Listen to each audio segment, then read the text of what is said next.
नमः श्रीवर्धमानाय निर्धूतकलिलात्मने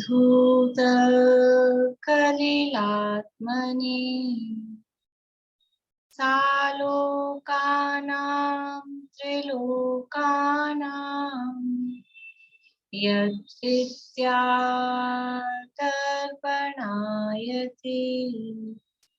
यद्विद्यातर्पणायते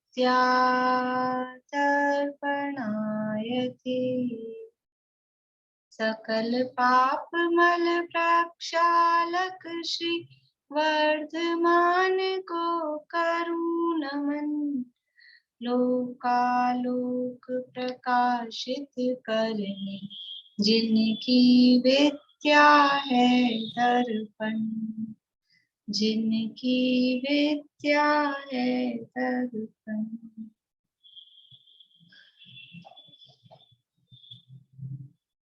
श्लोक हेडिंग से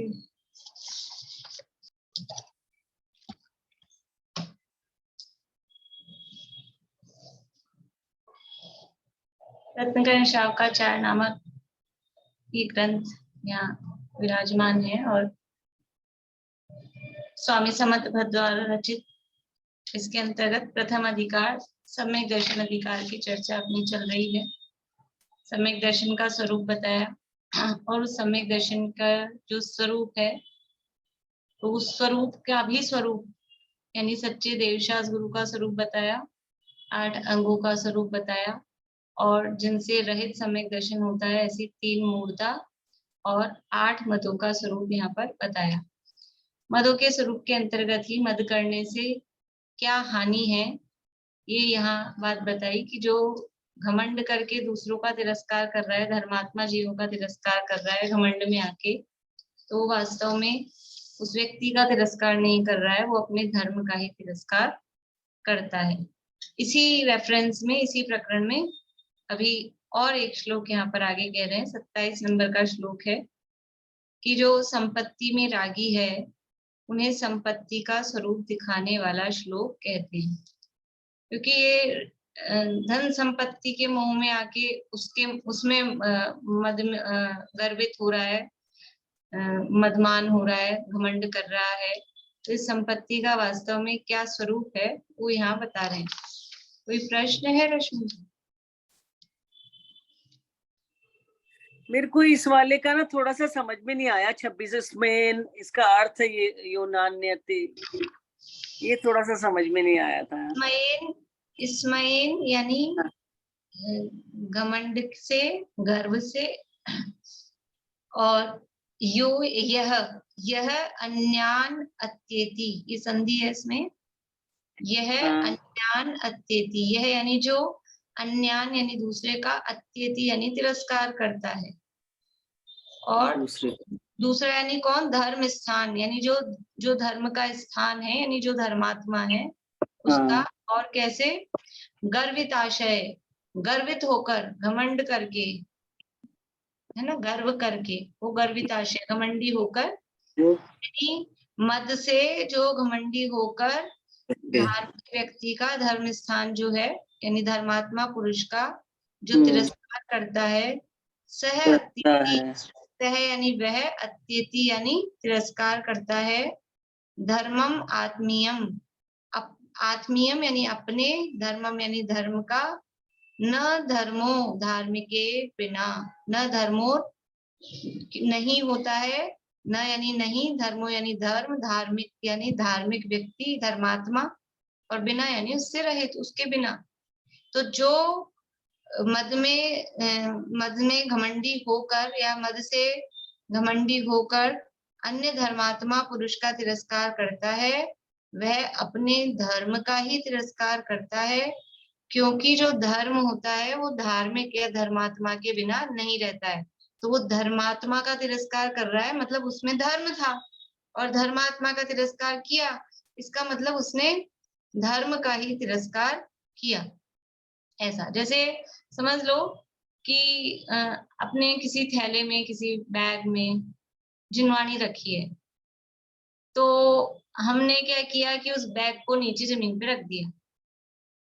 तो हमने क्या किया हमने तो बैग जमीन पे रखा है, जिनवानी थोड़ी ना जमीन पे रखी है। लेकिन वो जिनवानी उस बैग के आधार से थी। तो आपने अकेला बैग जिनवानी जमीन पे नहीं रखा है, वो जिनवानी जमीन पे रखी है। ऐसे ही जो धर्म, जिनवानी समझना धर्म, वो धर्म किसके अंदर था? वो धर्म था धर्मात्मा के अंदर, धार्मिक व्यक्ति के अंदर धर्म था। और आपने किया उस धार्मिक व्यक्ति का तिरस्कार, उसका अपमान किया। तो आप कोई कहे कि हमने तो व्यक्ति का अपमान किया, धर्म का थोड़ी ना अपमान किया है। लेकिन उस व्यक्ति रूपी थैले के अंदर वो धर्म था। तो आपने अकेले थैले का अपमान नहीं किया, थैले को जमीन पे नहीं पटकाया, आपने जिनवाणी को जमीन पे डाला। ऐसे ही वो व्यक्ति का अपमान नहीं है, वो व्यक्ति के अंदर धर्म बस रहा था, तो वो धर्म का अपमान है। तो वो अपने धर्म का ही अपमान करता है, तिरस्कार करता है। ये यहाँ गर्व घमंड करने से हानि दिखाई गई है, बताई गई है।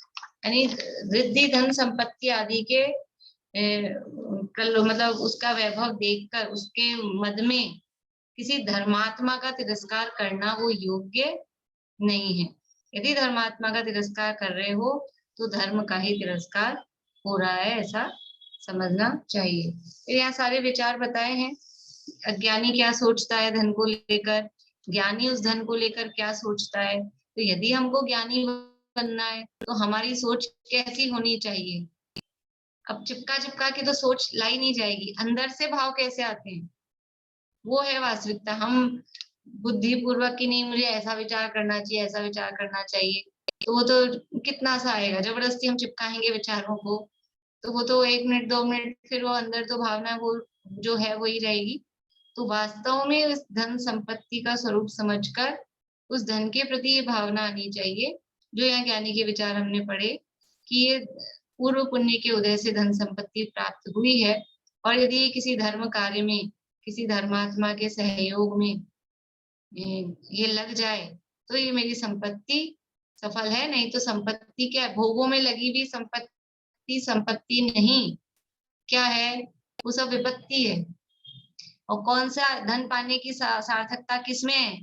वो कौन सा धन ही मेरी संपत्ति है कि जो कोई धर्म के कार्य में कि अन्य के उपकार में जो लगा। यहाँ पे दी थी लाइन कि किन्हीं जीवों के उपकार में खर्च हो तो सफल है उतनी ही, और वह ही संपत्ति हमारी है, वही है हमारी संपत्ति। और कोई जो भोगों में लगे, जो भोगों में लगा हुआ धन है, वो वास्तव में हमारी संपत्ति है ही नहीं। वो तो विपत्ति है, क्योंकि उससे पाप बंद होके आगे भविष्य में विपत्ति आने वाली है। इसलिए भोगों में लगा हुआ धन वो संपत्ति नहीं है। अब जो संपत्ति में रागी हैं, उन्हें संपत्ति का स्वरूप दिखाने वाला श्लोक कहते हैं। अब फिर भी जो बहुत संपत्ति में, धन में, इसमें जो आसक्त हैं, उसी में राग करते हैं, धन धन धन, और उसको जोड़ने में निरंतर लगे रहते हैं, तो उनको यहाँ पर ये संपत्ति का स्वरूप दिखाने वाला श्लोक कहते हैं। आप समझो हमने कार्तिकेय अनुप्रेक्षा पढ़ी, थोड़ा इस तरह से भी देखना चाहिए कि किस प्रकरण को आचार्य देव कितना वेटेज दे रहे हैं। कार्तिकेय अनुप्रेक्षा में, अध्रुव अनुप्रेक्षा में कितनी सारी गाथाएं वो धन के लिए लिखी हैं, परिवारजनों के लिए, और वो सब एक एक श्लोक में एक एक गाथा में बात कर दी। लेकिन बाकी कितनी सारी गाथाएं वो संपत्ति, धन धन धन धन के लिए लिखी है। और यहाँ पे भी 3 श्लोक इस अकेले मद के संबंध में लिखे, और उसमें भी चलो एक तो कॉमन था, पर ये जो 2 श्लोक लिखे हैं ये स्पेशली जो धन संपत्ति में आ सकते हैं और उसमें घमंडी हो रहे हैं, क्योंकि ये मनुष्य पर्याय की, समझ लो ये माइनस पॉइंट है। क्योंकि मनुष्यों को ये धन का लोभ और घमंड की प्रचुरता, और वो घमंड भी मुख्य रूप से धन के आश्रय से, मुख्य रूप से, यद्यपि 8 वस्तुओं के आश्रय से ही होता है, किसी को रूप का है, किसी को जाति का है, किसी को कुल का है, लेकिन उसमें भी सबसे अधिक अगर अपन एक सर्वे करें, देखें, तो सबसे ज्यादा 8 में से किसके आधार पे अपने को मिलेंगे घमंडी? कि धन के आधार पे घमंड करने वाले। इसलिए ये मनुष्यों की ये कमजोरी देखकर आचार्य देव ने, क्योंकि पढ़ने वाले मनुष्य हैं, सुनने वाले मनुष्य हैं, लिखने वाले भी मनुष्य हैं, और तो कोई देवता आके तो पढ़ने वाले हैं नहीं, तिरंज कोई आके पढ़ने वाले हैं नहीं, तो ये हमारे लिए विशेष रूप से लिखा है, क्योंकि हमें धन में आसक्ति होती है। शरीर में तो है ही, अपने परिवारजनों में तो है ही, लेकिन फिर भी भाई अभी और जैसे जैसे काल बीतता जा रहा है ना, वैसे वैसे भले ही परिवारजनों में नहीं हो, और इतना तक देखा जाता है कि अपने शरीर से भी, यानी वो धन की रक्षा के लिए या धन की प्राप्ति के लिए फिर शरीर की हानि हो रही होती है, तो भी जो धन में अति आसक्त है तो उसको भी नहीं देखता है। वो शरीर बिगड़ रहा है, जो भी हो रहा है सब सब चलता है। इसलिए यहाँ इस धन के बारे में, संपत्ति के बारे में इतना ये लिख रहे हैं। तो इस संपत्ति का स्वरूप क्या है जिसमें इतने हम आसक्त हो रहे हैं, जिसके लिए रत्ति दिनम तमपि चिंतेहि, रात दिन जिसकी चिंतन में लगे हैं, इसी को जोड़ने में लगे हैं और उसी के पीछे लट्टू हो रहे हैं, लक्ष्मी रूपी स्त्री के पीछे, उसका स्वरूप यहाँ पर बता रहे हैं। बहुत ही अच्छा श्लोक है और बिल्कुल ऐसे लिख लेना जैसे जिसको अपने को ये लगता हो कि धन से ही काम होता है, धन ही सब कुछ है, तो ये श्लोक लिख लेना अपने मानस पटल पर। और कहीं कुछ ऐसा हो, घर में एक ऐसी कुछ जगह होनी चाहिए कि कहीं कुछ अपन लिख के रख सकें अपने को, जो स्ट्राइक करती रहे जो चीजें। कोई बोर्ड वोर्ड लगा लेना चाहिए, तो रोज रोज उस पे वो लिख लो कि भाई ये अपने को विचारना है। देखिए 27 नंबर का श्लोक है, 56 नंबर का पेज है, रत्नकरण शाकाचार्य। यदि पाप निरोधोन्य संपदा किम प्रयोजनम, अथ पापाश्रवोस्त्यन्य संपदा किम प्रयोजनम। यदि, यदि कह रहे हैं, यदि, यदि क्या हो गया, पाप निरोधो, पाप का निरोध यानी पाप रुक गया है, पाप का आश्रव, पाप निरोध मतलब पाप आना रुक गया है, निरोध हो गया है। तो अन्य, ये निरोधो अन्य संपदा किम प्रयोजनम, पाप निरोधो अन्य संपदा किम प्रयोजनम, पाप निरोध, निरोध है विसर्ग होना चाहिए, यदि पाप निरोध अन्य संपदा किम प्रयोजनम। तो यदि आपके पापों का निरोध हो गया है, यानी पाप आना रुक गए हैं, पाप बंधना रुक गए हैं, तो फिर संपदा का क्या प्रयोजन है। यदि आपके जीवन में अब पाप नहीं हो रहा है, और पाप नहीं हो रहा है तो बंधेगा भी नहीं। बंधेगा कब, पाप करेंगे तो बंधेगा ना, पाप भाव है। पाप का मतलब पाप भाव, पाप बंधेगा किससे, पाप भाव से पाप बनता है ना। जो बंध रहा है वो तो है द्रव्य कर्म। 3 प्रकार के कर्म होते हैं, एक द्रव्य कर्म, एक भाव कर्म, एक नो कर्म। तो जो बंध रहा है, जिसका आश्रव हो रहा है, वो तो है द्रव्य कर्म। लेकिन जिसके कारण वो आश्रव हो रहा है, जिसके कारण वो बंद हो रहा है, वो क्या है, वो है भाव, वो भाव कर्म। और फिर उसके उदय में, वो जो कर्म बंधा है उसके उदय में जो कोई सामग्री हमको प्रतिकूल मिल रही है, तो वो है नो कर्म, वो नो कर्म है। तो यदि पाप निरोध हो, कि आपके पाप का निरोध, कौन से वाले पाप का, कि भाव, ये जो भाव कर्म रूप पाप है, यानी आपके पाप भावों का आश्रव यदि रुक गया है, यदि आपके पाप भाव होना बंद हो गए हैं, तो फिर बाहर के अन्य संपदा से क्या प्रयोजन है। क्या प्रयोजन है का मतलब कि अगर पाप नहीं हो रहा है, इसका मतलब क्या है, इसका मतलब है पुण्य शुभ भावी, पुण्य भावी हो रहा है, तो पुण्य ही बंध रहा है। तो पुण्य बंधेगा तो पुण्य के उदय आएगा, बंधेगा जो बंधेगा उसी का उदय आएगा। तो पुण्य बंध रहा है तो उदय किसका आ रहा है, उदय भी पुण्य का आएगा। पुण्य के उदय में क्या होता है, पुण्य के उदय में संपदाएं मिलती हैं, पाप के उदय में विपदाएं मिलती हैं, आपदाएं आती है। तो आपके पाप का आना रुक गया है, तो पाप का आना रुक गया, इसका मतलब अब आपके विपदाएं नहीं आएगी, अब तो संपदाएं, संपदा, संपत्ति अपने आप आएगी। तो जब अगर आपके पाप का निरोध हो गया है, पाप आना रुक गया है, पाप भाव रुक गया है, तो अभी आप संपदा इकट्ठी करके क्या करोगे, क्या मतलब है, वो तो अपने आप ही आएगी। आप कहीं को उसको इकट्ठी कर रहे हो, वो तो अपने आप ही आएगी। इसलिए कह रहे हैं यदि पाप निरोध हो, अन्य संपदा किम प्रयोजनम, फिर अन्य संपदा से क्या प्रयोजन है यदि पाप है ही नहीं जीवन में।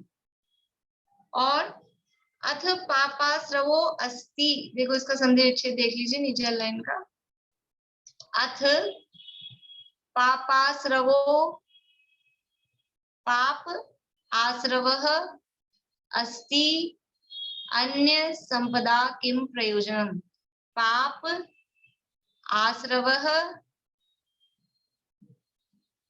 ये पाप, पापा या आ की मात्रा आना चाहिए, पापाश्रवो, पाप प ही छपा है।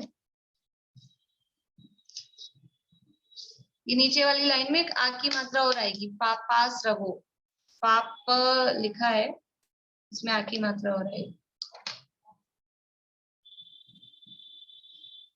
अथ पाप आश्रवः अस्ति अन्य संपदा किम प्रयोजनम।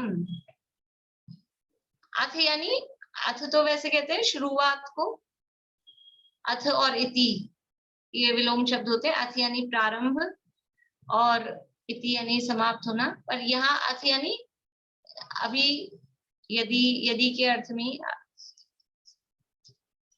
पाप का आश्रव, पापाश्रवो, पाप का आश्रव अस्ति यानी है। ऊपर लाइन में कहा था यदि पाप का निरोध है यानी पाप का आश्रव नहीं हो रहा है तो अन्य संपदा से क्या प्रयोजन है।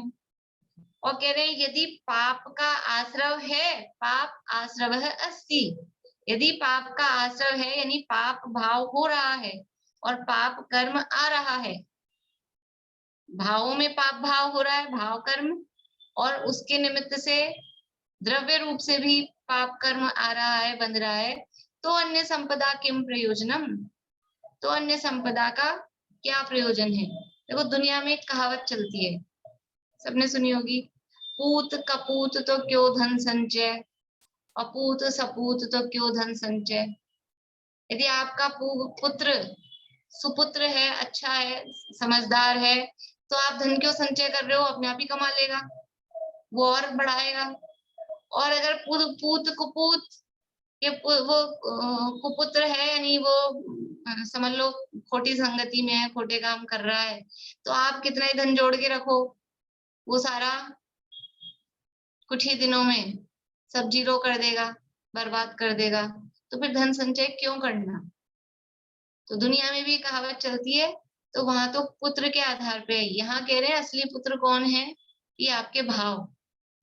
यदि आपके भाव अच्छे हैं तो आप धन जोड़ जोड़ के क्या करोगे, अपने आप ही सब मिलता है।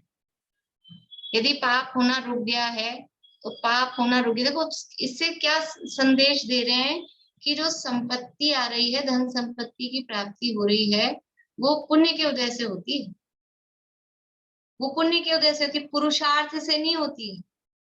हम मेहनत करेंगे तो हमें धन संपत्ति मिलेगी, ऐसा बिल्कुल भी नहीं है, इसका कोई कनेक्शन नहीं है।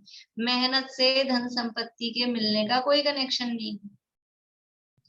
धन संपत्ति जो प्राप्त होती है वो पूर्व पुण्य के उदय से प्राप्त होती है। तो आपके पुण्य का उदय है, तो वो पुण्य का उदय कब आएगा, कैसे आएगा, कि हमारे भाव अच्छे होंगे। अब भावों में तो पाप ही पाप चल रहा है, हिंसा के, झूठ के, मायाचारी के, चोरी के, कुशील के, इसका बुरा हो जाए, उसका बुरा हो जाए, ये ऐसा ये वैसा, सारे दिन तो ये चल रहा है। और फिर विचार ये करता है कि हमको संपत्तियां मिलती रहे, हमारे साथ अच्छा होता रहे, तो कैसे होगा। इधर देखो हमारे भाव कैसे चल रहे हैं, यदि इधर अच्छे भाव चल रहे हैं तो फिर हमारे साथ जो होगा वो भी अच्छा ही होगा।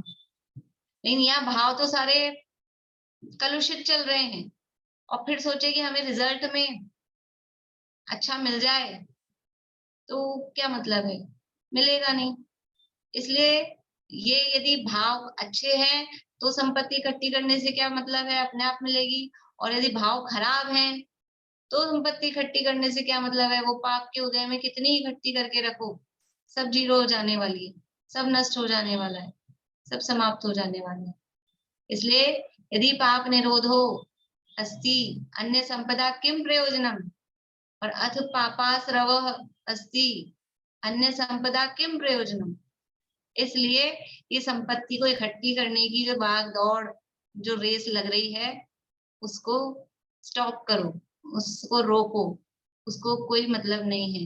यदि हमारे पुण्य के उदय हैं, हमारे भाव अच्छे हैं, तो अपने आप ही धन संपत्ति प्राप्त होती है। बोलिए भाई साहब। इसमें चिंतन और कर सकते हैं कि जैसे पाप आश्रव रुक गया, माने हम जो है पापों से दूर हो गए। ज्यादातर भोग सामग्री में हम धन खर्च करते हैं, अगर भोगों से विरक्त रहेंगे तो हमारे लिए जितना है वो पर्याप्त हो जाएगा। और अगर हम भोगों में लगे रहे तो भोगों में तो कितना भी लगाए वो कम ही है। तो मतलब जो है कितना भी हम कमाएंगे लेकिन वो हमारे भोग मरोड़ पूरे नहीं होंगे, तो तब भी हमारे संपत्ति वो पूरी होने वाली नहीं है। ऐसा भी चिंतन कर सकते। यानी कि यदि हमारे पाप आश्रव है, यानी हमारे भाव पाप के, यानी भोगों के भाव चल रहे हैं, भोगों में हमारे परिणाम चल रहे हैं, तो हम कितनी संपत्ति इकट्ठी करो, भोगों में सारी खत्म हो जाएगी, वो भोग उसको सब नष्ट कर देंगे। और यदि हमारे पाप भाव नहीं है, इतनी ज्यादा विषय भोगों के भाव नहीं है, तो फिर हम संपदा इकट्ठी करके करेंगे क्या? अपने को समझ लो कि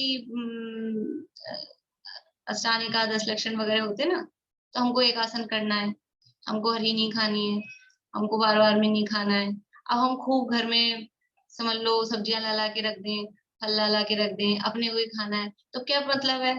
जब अपने को खाना ही नहीं है तो क्या प्रयोजन है उसका?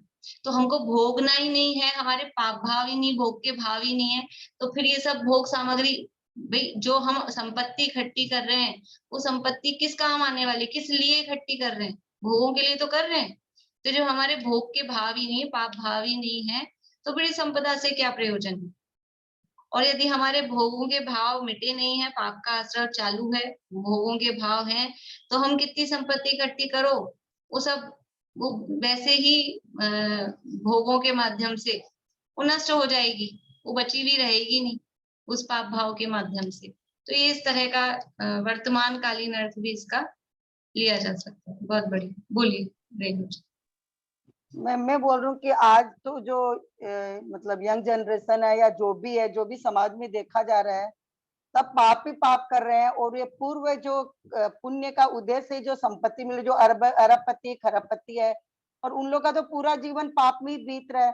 तो अभी अब कैसे समझा जाए कि वो तो इतना वो है, ये है, वो तो क्या पुण्य कर रहा है, लेकिन उसका कोई कमी नहीं है कोई चीज की, सब ऐसो है, आराम है। तो ये जो पूर्व कर्म है, जो अभी जो रिसेंट में जो अपने पुण्य रहे हैं, उससे तो मतलब हम लोग कैसे समझाएं कि ये पूर्व जन्म के मतलब पुण्य के उदय से सब प्राप्त हो रहा है। तो वो इतना पुण्य है कि वो खत्म ही नहीं हो पा रहा है, पूरी जिंदगी वो ऐसो आराम से ही बीत जा रहा है उसका जीवन। हाँ, तो देखो बाहर में तो ऐशो आराम दिख रहा है, लेकिन अकेला देखो पुण्य और ये जो साता असाता ना, पुण्य पाप को मुख्य रूप से साता असाता रूप अपन लेते हैं। और साता असाता कौन से कर्म के भेद हैं? बोलिए। वेदनीय कर्म के। वेदनीय कर्म के। और वेदनीय कर्म अपन ने 4 तरह के पढ़े थे, एक क्षेत्र विपाकी, भव विपाकी, जीव विपाकी और पुद्गल विपाकी। 4 तरह के कर्म पढ़े थे।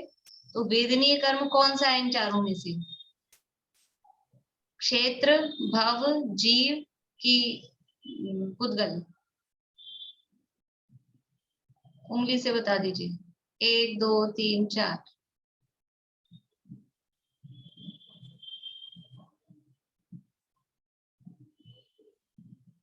कुछ लोग 4 दिखा रहे हैं, कुछ लोग 3 दिखा रहे हैं। देखिए, जो वेदनीय कर्म है ना, पुद्गल विपाकी नहीं है, वो जीव विपाकी है। जीव विपाकी है, लेकिन उसमें कथनचित पुद्गल विपाकी कथनचित कहते हैं। मुख्य रूप से वो जीव विपाकी है। मतलब जो साता असाता का जो उदय है, वो बाहर में सामग्री के आधार पे दूसरों को दिखता है कि बहुत अच्छी खूब सामग्री है, साधन सुविधाएं हैं, तो इनके पुण्य का उदय, पुण्य का उदय। ये इसलिए कथनचित उसको पुद्गल विपाकी कहते हैं, क्योंकि बाहर से सामग्री के आधार पे कहा जाता है। लेकिन वास्तव में वो जीव, वो व्यक्ति खुद कैसा फील कर रहा है, वो अंदर से उसके परिणामों में शांति है, वो सुख का वेदन कर रहा है, तो उसके साता का उदय है। और खूब धन संपत्ति होने पर भी वो यदि दुखी है, वो आकुलित है, संक्लेश चल रहा है, तो क्या है? असाता का उदय वो धन संपत्ति वो पाप का, ऐसा लगती है पाप का उदय जब रेड पड़ जाए इनकम टैक्स की या और कोई इस तरह के काम हो जाए, तो वो पैसा ही वो खुद ही अपने हाथ से आग लगा देता है, कुएं में डाल देता है सारी धन संपत्ति को, दुख का कारण बन जाती है। तो इसलिए कि बाहर से स्थूल रूप से देखने में अरबपति खरबपति हैं, बिल्कुल विषय भोगों में लगे हुए हैं, तो एक तो ये बात हो सकती है कि अंदर से उनको असाता का उदय हो, बाहर में अनुकूलताएं दिख रही हो, एक तो ये बात होती है। दूसरी बात अगर अपन ये भी देखें, नहीं लंबी उनकी अनुकूलता ही चल रही है, तो हो सकता है पूर्व में उन्होंने इस तरह का कुछ काम किया हो, जैसे भी अपन पढ़ के आए, खूब इस तरह का दान वगैरह दिया हो, लेकिन वो लौकिक रूप से ही, क्योंकि अगर वो धार्मिक क्षेत्र में नहीं है, जो अन्य मत भी अपने को दिखते हैं जितने भी समझ लो टॉप पे हैं धनवानों की लिस्ट में, तो वो कोई धर्मात्मा तो दिखते नहीं है, कोई स्वाध्यायी तो है नहीं, तो सब अन्यमती भी हैं और समझ लो इसी में है विषय भोगों में, तो भी उनके खूब धन संपत्ति है, तो पिछले जन्म में कुछ ना कुछ उन्होंने इस तरह का पुण्य, इस तरह का लौकिक दान आदि इस तरह के भाव कुछ किए होंगे कि उसकी स्थिति इतनी है कि इस जन्म में एंड तक भी मान लो चलता ही रहेगा। लेकिन कब तक चलेगा, कब तक चलेगा, खत्म तो होगा ही ना वो।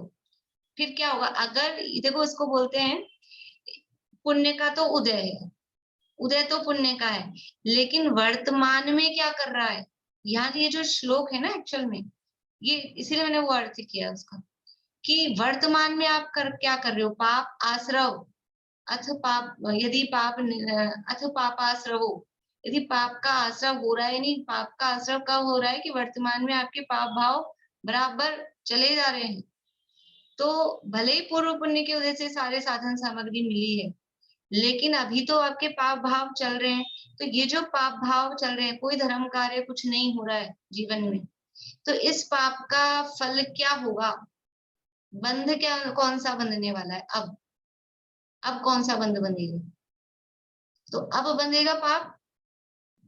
अभी पुण्य का उदय है, सामग्री मिल गई, लेकिन आप विषय भोगों में आसक्त हो, लीन हो, संपत्ति में आसक्त हो, संपत्ति बढ़ाने में लगे हुए हो, इतनी धन संपत्ति हो गई, फिर भी एक और फैक्ट्री, एक और प्रोजेक्ट, ये वो सब समझ लो जो कर रहे हैं, फिर भी आप उसमें लगे हुए हो, तो आपके पाप भाव हैं, तो बंध कौन सा हो रहा है, बंध भी पाप का हो रहा है, तो इसको बोलते हैं ये पुण्य का उदय है, लेकिन किसको बांध रहा है, पाप को, तो बोलते हैं पापानुबंधी पुण्य है, पाप को बांधने वाला पुण्य।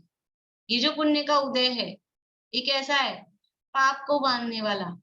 और एक व्यक्ति ऐसा है पूर्व पुण्य के उदय से संपदा मिली, वो तो उसमें तो कुछ कर नहीं सकते, पूर्व का जैसा उदय है उसको तो हम मना नहीं कर सकते ही नहीं भाई, वो तो आएगा ही, तो पूर्व पुण्य की वजह से संपदा मिली, लेकिन अब उसको फिर से वो अच्छे काम में लगा रहा है, भोगों में नहीं लगा रहा है, वो उसके है ना, यदि पाप निरोध हो, उसके पाप का निरोध हो गया, यानी कि शुभ भाव हो रहे हैं, धर्म कार्यों में लगा रहा है, दूसरों को दान दे रहा है, धर्म में दान दे रहा है, भोगों में आसक्त नहीं है, संपत्ति को बढ़ाने में आसक्त नहीं है, ऐसा है, तो उसके जो पुण्य का उदय है ये क्या कहलाएगा, यह है पुण्यानुबंधी पुण्य। पुण्य का उदय है वो पुण्य, लेकिन बंध किसका कर रहा है, वापस से पुण्य का। तो भले ही अभी पूर्व पुण्य के उदय से लोग दिखते हैं, लेकिन उनके अब देखो पुण्य के उदय और धन संपदा तो इनके पास भी होती है कि नहीं होती है, जो समझ लो टेररिस्ट हैं, आतंकवादी हैं, और इस तरह के वो था ना अपना, समझ लो सद्दाम हुसैन था या वो दूसरा था, अब वो उसके सोने के महल है, सोने के घर हैं, तो पूर्व पुण्य की उदय से मिली है ये सब चीजें, लेकिन अब किया क्या जीवन भर, और अंत तक किसकी आसक्ति रही, तो अब उसका रिजल्ट क्या होने वाला था, कहाँ गया होगा वो उदय, अब किसका है। तो अब इतनी संपदा जोड़ के रखी, सोने के महल बना के रखे, लेकिन तुमने पाप का आश्रव नहीं रोका, तो वो संपदा बचा पाई क्या, संपदा नरक में जाने से बचा पाएगी क्या, वो नरक में गया है तो उसको उस संपदा ने बचाएगी, क्या फायदा, उस संपदा से क्या प्रयोजन, और वहां जाके तो मिलने वाली नहीं है। और इसी भाव में भी ऐसा देखा जाता है कि जो व्यसनों में लिप्त हैं, पाप आश्रय चालू है तो व्यसनों में लिप्त हैं, इसका मतलब तो व्यसनों में लिप्त हैं, तो इसी भाव में ऐसा देखा जाता है कि सारी संपदा खूब इकट्ठी करके रखी थी, लेकिन सारी संपदा क्या होती है, खत्म हो जाती है। क्योंकि वो जब तक पुण्य का उदय है तब तक ही वो संपत्ति साथ रहेगी। जैसे ही पाप का उदय चालू हुआ, क्योंकि आश्रव आपने पाप का करना चालू रखा है, पाप का आश्रव रोका नहीं है, तो जैसे ही वो उदय आएगा तो फिर ये संपदा, एक क्षण नहीं लगता है, 1 मिनट में दुनिया बदल जाती है। एक भूकंप आ जाए कि समझ लो विस्फोट हो जाए, कुछ हो जाए, सब चला जाता है। करोड़पति को रोड़पति होने में कितनी देर लगती है? वो रोड़पति से करोड़पति होने में तो वो समझता है मैंने मेहनत की बहुत, लेकिन करोड़पति को रोड़पति होने में क्या देर लगती है? एक तूफान आ जाए, बाढ़ आ जाए, भूकंप आ जाए, सब गया, सब तहस नहस। इसलिए यहाँ कह रहे हैं कि संपत्ति का स्वरूप कैसा है। संपत्ति तो ऐसी, वो तो चंचल है ना, वो तो टिकती नहीं है। संपत्ति यानी लक्ष्मी को कहते हैं, वो लक्ष्मी किसी की सगी नहीं होती। कत्थ भी न रमाई लच्छी, वो किसी के साथ नहीं रमती है। आप कौन हो, क्या हो, बहुत बड़े कुलीन हो, धीरे हो, ये हो वो, उसे नहीं। जिसके पुण्य का उदय होता है उसके पास रहती है, जब तक पुण्य का उदय होता है तब तक रहती है। पुण्य का उदय खत्म हुआ तो फिर आप राजा हो, महाराजा हो, उससे कोई मतलब नहीं है, वो तुरंत चल देती है। ये संपत्ति का स्वरूप है। तो यदि आपके पुण्य का उदय है, आपने के भाव अच्छे हैं, शुभ भाव जीवन में है, तो पुण्य बंध रहा है तो उदय भी पुण्य का आएगा। तो फिर जबरदस्ती इकट्ठा कर करके क्या करना? ये तो समझ लो अन्य मतों की भी कहानियां इस तरह की आती है। कोई अन्य मती कोई साधु थे, तो वो भिक्षा मांग के काम चलाते थे अपना। तो कोई भी उनका ऐसा था कि कोई उनको आकर दे जाए, सीधा बोलते हैं, सीधा मतलब अनाज सामग्री, भोजन सामग्री, कोई उनको आकर दे जाए तो वो ले लेते थे। तो सुबह कोई उनको दे गया और फिर उसके बाद में कोई दूसरा व्यक्ति आया देने, तो महाराज क्या बोले, साधु महात्मा, कि मेरे पास तो आ गया, अभी का तो आ गया। तो बोले महाराज रख लो, शाम के लिए रख लो। कि नहीं, शाम तक का हो गया है, कल के लिए रख लो। कि हम कल वल के लिए नहीं रखते, अपने जैसा हो तो चलो आ जाओ, रखने दो रखने दो, क्या दिक्कत है, कल काम आ जाएगा। लेकिन कि कल मेरे पुण्य में के पुण्य में होगा तो कल फिर मिलेगा, फिर आएगा। ऐसा ये तो तिरंच भी नहीं करते, तिरंच इकट्ठा कर करके रखते हैं कि चलो कुछ मिल गया कल के लिए रख लें। इतना मिलता ही नहीं बेचारों को, एक बार में ही पेट पूरा नहीं भरता। लेकिन फिर भी ये मनुष्य की प्रवृत्ति है इकट्ठी करके रखने की, इसीलिए ये धन संपत्ति के आधार पे मनुष्य के लिए बता रहे। ये जो इकट्ठा कर करके रखने की परिग्रह की वृत्ति और संपत्ति को जोड़ने की जो आसक्ति है, पुण्य के उदय, देखो अपन इकट्ठा करके रखो चीजें, ये अपने तब काम आएगी, बाद में काम आ जाएगी, बाद में काम आ जाएगी। और फिर क्या होता है, अपन ने कहीं रख दी स्टोर में, कहीं ऊपर मकान वगैरह पे कहीं पे रख दी अपन ने, और अपने पाप का उदय हो, अपने को अपने काम में नहीं आनी है, फिर क्या होता है, फिर जब अपने को चाहिए अपन ने निकाली, तो उसमें अब जो भी पदार्थ हो, सीलन आ गई थी वहां पे, तो उसमें उलन आ गई, वो खराब हो गए, वो गल गया, वो फट गया, जंग लग गई, बड़ी बड़ी मशीनरी वाली चीजें हैं तो मशीनरी खराब। ऐसा होता है कि नहीं होता है? अपने अपन रखे रखते हैं, तब काम आएगी, तब काम आएगी। अरे तब फिर पुण्य के उदय में होगा तो फिर मिल जाएगी। और अभी अपन ने रख रखी है, वो परिग्रह का भार बना रहा, और अपने उदय में नहीं थी उसको काम में लेने की, तो आप निकालोगे तो खराब होगी, खराब मिलेगी। कपड़े रखे रखते हैं, पहनेंगे पहनेंगे तब पहनेंगे, पड़े रहे, और फिर क्या हुआ कि फिर अब पहनने को निकाला तो ये कट गई कि फट गई कि, ये सब होता है, प्रैक्टिकल है सबके साथ कि कभी ना कभी ऐसा कैसा हुआ ही होगा। तो कह रहे क्यों इकट्ठी कर करके रखना, ये बात यहाँ पर बता रहे कि हमारे अपने उदय पर भरोसा रखना, अपने उदय प्रमाण। सुक्तियां चलती है समय से पहले और भाग्य से अधिक, कभी किसी को कुछ नहीं मिलता। जब टाइम आएगा, जब काल लब्धि होगी, तभी होगा। और उदय भाग्य से अधिक, जितना अपने भाग्य में यानी पुण्य उदय के अनुसार मिलना होगा उतना ही मिलता है, उससे अधिक कुछ भी कभी भी किसी को मिलता नहीं। तो फिर क्या करना, क्यों करना, किसके लिए करना? और फिर वही कि हम इनके लिए जोड़े उनके लिए जोड़े, तो उनके अपने अपने पुण्य के उदय हैं कि नहीं है? तो फिर क्या करें, घर में सब कुछ रखना बंद कर दें, रुपया पैसा धन दौलत ये कोई नहीं बंद करेगा ना, भाव खत्म होंगे।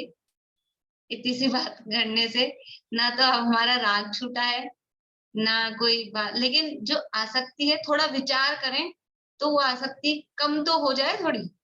ना तो किसी का रुपया पैसा छूटना है, ना किसी को कोई संपत्ति छूटनी है, कोई छोड़ने वाला भी नहीं है, कोई इकट्ठी करना बंद भी करने वाला नहीं है, लेकिन बहुत हाय हाय उसके पीछे जो लगी रहती है, तो थोड़ी बहुत भी उस आसक्ति में कमी आए तो आचार्य देव का परिश्रम सफल होना है कि थोड़ी भी आसक्ति उसमें से छूटे, कि इसी में आसक्ति लगे तो वो आसक्ति छूट के धर्म में लगे।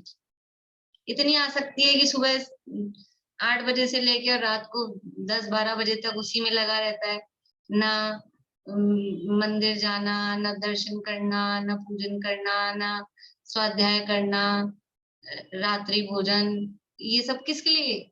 इसीलिए चलता है ना, हमारा काम धंधा ही ऐसा है, हम आ ही नहीं पाते टाइम पे। फिर क्या करें कि सुबह से रोज ही ठंडा खाएं, क्या टिफिन ले जाएं, कि कितनी संपत्ति इकट्ठी करनी है, कितनी करनी है? दिन भर में काम नहीं होता है, दिन भर में करके शाम को फिर घर आके भोजन करो। अगर ठंडा नहीं खाना है तो, और संपत्ति कमानी है तो किसके लिए कमा रहे हो? खाने के लिए कमा रहे हो, कमाने के लिए खा रहे हो, क्या कर रहे हो? तो ये धर्म अपनी देखो, जीवन मिला है और धन कमा रहे हैं तो हमारी धर्म साधना तो हो पाए। धर्म का पता नहीं, शारीरिक स्वास्थ्य का पता नहीं, अच्छे से खाने पीने का कुछ ठिकाना नहीं, ये कमाने ही कमाने में लगे हैं। ऐसे लोगों के लिए ये लिखा है कि यदि हम दिन भर में अपना जो नित्य आवश्यक है, षट आवश्यक, देव पूजा, गुरु उपासना, स्वाध्याय, ये सब करके और उसके बाद में हम अपना व्यापार धंधा करें, समय पे खाएं, रात्रि से पहले रात्रि भोजन नहीं करें, तो भी इतना सबको मिलता है, आराम से मिलता है। और जैन है, जैन कुल में जन्म लिया है, तो किसी के इतना तो पाप का उदय होता नहीं, क्योंकि यही महान पुण्य का उदय है कि जैन धर्म मिला है। तो फिर ऐसे पाप का उदय किसी का नहीं हो सकता है कि साहब खाने को नहीं मिल रहा है।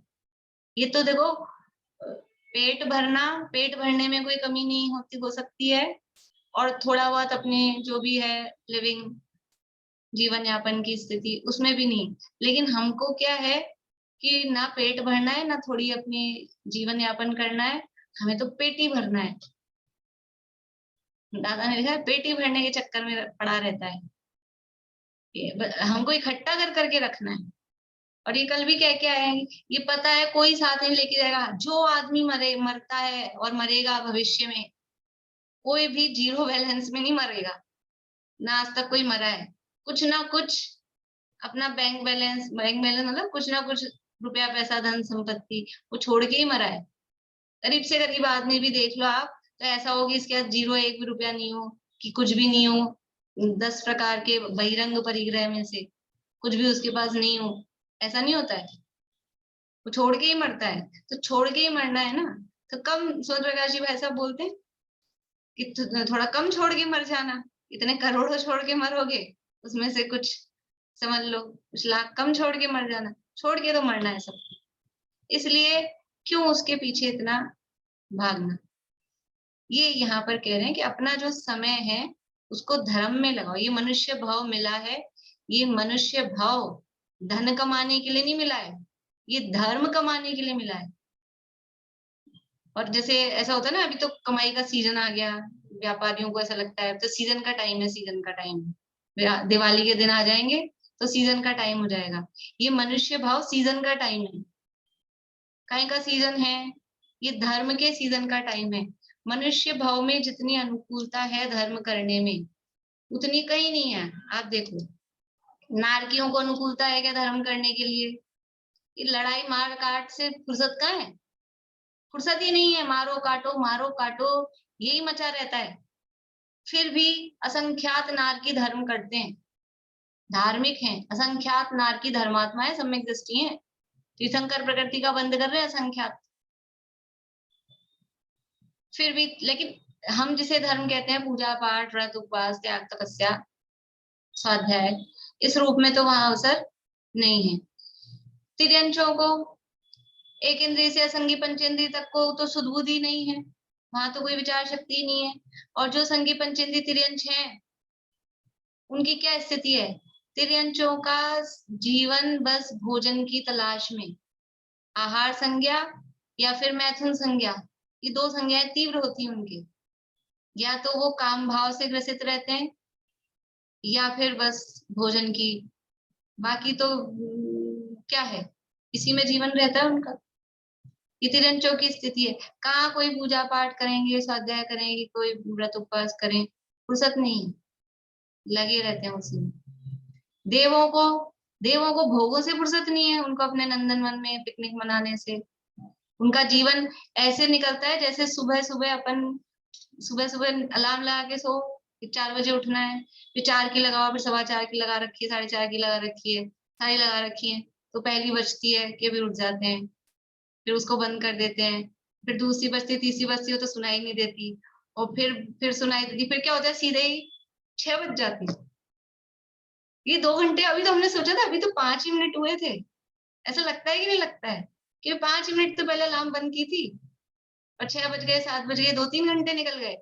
ऐसे देवों का जीवन, सागरों की आयु, हजारों वर्षों की आयु, कम आयु हो तो हजारों वर्षों की, नहीं तो सागरों की आयु, वो ऐसे निकल जाती। अभी तो पैदा हुए थे, अभी तो हम भोगने में लगे थे, तो उनको धर्म करने की फुर्सत ही नहीं कि कहीं, ये तो जाते हैं संवर्षण वगैरह में भी जाते हैं, लेकिन ज्यादा मैक्सिमम विषय भोगों में भी लीन रहते हैं। जो नीचे नीचे के सर्वों में मिथ्या दृष्टि देव हैं, वो भोगों में लीन रहते हैं, भोगों में आ सकते हैं।